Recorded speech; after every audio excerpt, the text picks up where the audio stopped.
El suelo aún estaba caliente cuando ella cayó de rodillas, como si la tierra recordara lo que había sucedido allí y se negara a enfriarse. Tamar respiraba rápido, el corazón golpeando como un tambor atrapado en la garganta, y por un momento pareció que el silencio a su alrededor gritaba más fuerte que cualquier voz humana. No había nadie cerca, ninguna mano extendida, ninguna palabra de consuelo, solo ella, el polvo y el peso de una historia que nadie nunca quiso admitir. Porque antes de que su nombre apareciera en las genealogías, antes de que alguien predicara sobre ella desde púlpitos iluminados, Tamar había sido borrada, no olvidada, borrada. Como si el mundo hubiera decidido que su dolor era demasiado incómodo para ser recordado.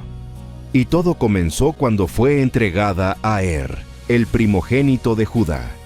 Tamar no lo conocía. No tenía elección. Simplemente fue puesta frente a un hombre que llevaba el título de primogénito, pero no el carácter de alguien digno de un corazón. La Biblia resume su vida en pocas palabras. Era malo ante los ojos del Señor, pero esas palabras esconden mucho más de lo que revelan. Su maldad no era solo comportamiento, era la forma en que trataba a Tamar cuando nadie lo veía.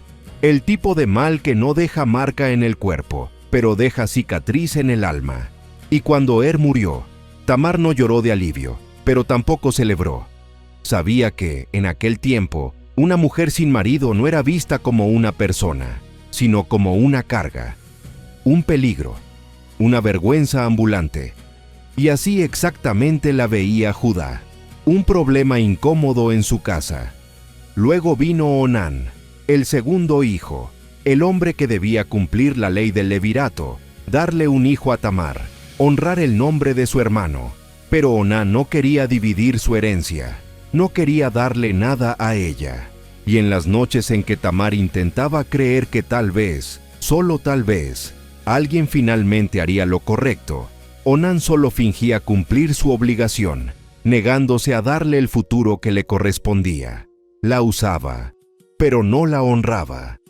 Tamar conocía la sensación de ser vista como un objeto, de ser tocada sin ser amada, de vivir como una sombra dentro de su propio hogar. Y nadie la defendía. Nadie hablaba por ella. Nadie veía su nombre como digno de protección. Cuando Onán murió, todos miraron a Tamar como si fuera una especie de maldición ambulante, como si fuera su culpa. Quizás es mejor alejarla, pensó Judá. No en voz alta, claro, pero en el fondo de su mente, donde habita la verdad. Prometió entregarle a su tercer hijo, Sela, cuando creciera. Pero era una promesa hecha solo para apaciguar la situación. Nada más. Nunca tuvo intención de cumplirla.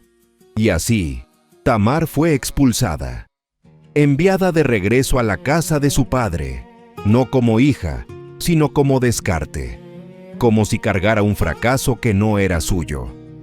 El tiempo pasó. Ella esperó. Esperó más de lo que cualquier persona soportaría.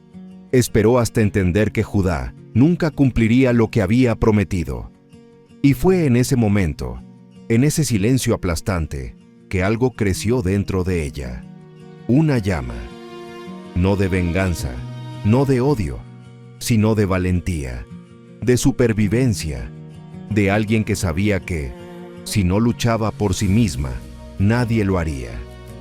Tamar retiró el velo común de las viudas, cubrió su rostro con otro velo, uno usado por mujeres que no eran respetadas, pero sí vistas. Sabía por dónde pasaría Judá, sabía que él nunca la reconocerían. Judá no veía a Tamar ni siquiera cuando estaba frente a él como su nuera, mucho menos ahora. Cuando Judá se detuvo delante de ella, Tamar comprendió algo que nadie se atreve a decir en voz alta. Judá no era solo un patriarca familiar, no era solo un líder, era un hombre que tomaba decisiones oscuras cuando creía que no habría testigos. La Biblia relata que la vio y fue hacia ella, como alguien que sigue un deseo escondido. Y Tamar, con el corazón acelerado, sostuvo su futuro en sus propias manos. «Dame una prenda», dijo ella. Él aceptó sin pensarlo 2 veces. Su prisa lo delató. Su falta de carácter lo expuso. Y en ese momento, en ese encuentro que tantos intentan suavizar o ignorar en los sermones, Tamar aseguró aquello que Judá había jurado negarle: el derecho de existir. Meses después, cuando su vientre comenzó a crecer, la gente fue rápida para señalar con el dedo, rápida para acusar, rápida para condenar, porque condenar a mujeres siempre ha sido más fácil que comprender su lucha. «Sáquenla afuera», dijeron. «Debe morir». Nadie preguntó qué había pasado. Nadie pidió su versión. Y Judá, que conocía toda la verdad, permaneció en silencio. Quizá pensó que podía simplemente dejar que desapareciera para siempre. Al fin y al cabo, ¿quién la defendería? Pero Tamar no tembló. No esta vez. Sostuvo en sus manos los objetos que Judá había dejado como prenda: su sello, su cordón, su bastón, los símbolos de su identidad, la prueba de quien realmente la había buscado en aquel camino. Y cuando mostraron los objetos a Judá, cuando preguntaron: ¿de quién son estas cosas?, el mundo se detuvo. Su rostro perdió el color. El suelo pareció desaparecer bajo sus pies. Y las personas, que momentos antes gritaban acusaciones, quedaron en silencio.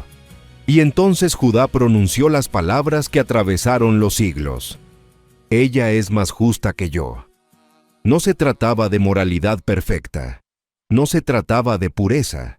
Se trataba de valentía. De una mujer que se negó a ser borrada por hombres que querían esconder su propia cobardía. Tamar no se ocultó. No se encogió. No aceptó la versión de su vida que otros intentaron escribir. Ella escribió su propia historia, incluso si eso significaba enfrentar la vergüenza que otro hombre intentó arrojar sobre ella. Y lo más sorprendente de todo es que de esta historia, la historia que nadie predica, la que casi nadie menciona, la que muchos líderes evitan porque es demasiado incómoda, nacieron Pérez y Seraj, 2 niños que, años después, se convertirían en la raíz de algo que nadie habría imaginado. Porque en medio de tanto dolor, en medio de tanta injusticia, Dios estaba escribiendo una genealogía. Y Él no borró a Tamar de esa genealogía. La colocó en primer plano. La colocó en las páginas que conducirían directamente a David, el mayor rey de Israel. Y más tarde, a Jesús. La mujer que fue descartada por un hombre, fue honrada por Dios. La mujer que fue acusada, fue defendida por el cielo. La mujer que nadie quería mencionar, se convirtió en parte de la historia más importante de la humanidad. Y quizá por eso muchos evitan esta narrativa, porque expone el lado humano de aquellos que preferimos idealizar. Muestra que el problema nunca fue Tamar. El problema fue el silencio, el abandono, las promesas rotas, el miedo a admitir que los héroes de la Biblia no siempre actúan como héroes. Pero Tamar actuó, y su valentía resuena hasta hoy, cada vez que alguien lee su historia no como un escándalo, sino como un símbolo de resistencia. Una mujer que vivió en un tiempo en que las voces femeninas eran sofocadas, y aún así habló sin pronunciar una sola palabra. Contó su verdad con acciones, exigió justicia con inteligencia, trajo la verdad a la luz sin alzar la voz. Y quizá, cuando pensamos en ella, entendemos que hay historias que parecen prohibidas, no porque Dios quisiera ocultarlas, sino porque los seres humanos quisieron hacerlo. Historias que revelan fallas, injusticias, caídas. Y al mismo tiempo muestran cómo Dios transforma cenizas en raíces, dolor en historia, fragilidad en fuerza. Tamar no fue una santa perfecta, pero tampoco fue la villana que algunos intentan hacerla parecer. Fue humana, herida, ignorada, y aún así, parte esencial del plan de Dios. Eso dice mucho más sobre Dios que sobre ella. Dice que Él ve lo invisible, restaura lo olvidado, reescribe lo que los hombres intentan borrar. Y por eso, cuando su nombre aparece en la genealogía de Jesús, no está allí por accidente. No es un remiendo, no es un detalle, es una declaración. Es Dios diciendo: yo veo lo que el mundo desprecia, yo uso lo que el mundo abandona, yo honro a quienes el mundo intenta derribar. Al final, cuando imaginamos a Tamar sosteniendo a sus hijos por primera vez, quizás allí exista uno de los silencios más poderosos de toda la Biblia. No el silencio del dolor, sino el silencio de la victoria. El silencio de alguien que sabe que sobrevivió a todo lo que hicieron contra ella, que resistió ser borrada, que venció. Y así, la historia que casi nadie quiere contar, se convierte en la historia que nadie debería olvidar. Porque Tamar no es un escándalo bíblico, es un recordatorio vivo de que la verdad, cuando finalmente aparece, tiene suficiente poder para alterar incluso la genealogía del Mesías. Y si una mujer que fue descartada, acusada y silenciada, se convirtió en pilar de una promesa eterna, quizá existan partes de tu vida que tampoco han terminado, donde otros pensaron que terminarían. Quizá haya capítulos que el mundo intentó cerrar, pero Dios aún no ha terminado. Después de todo, historias como la de Tamar no solo son difíciles, son necesarias, y por eso, aunque muchos no quieran contarlas, siguen vivas y siguen transformando todo a su alrededor.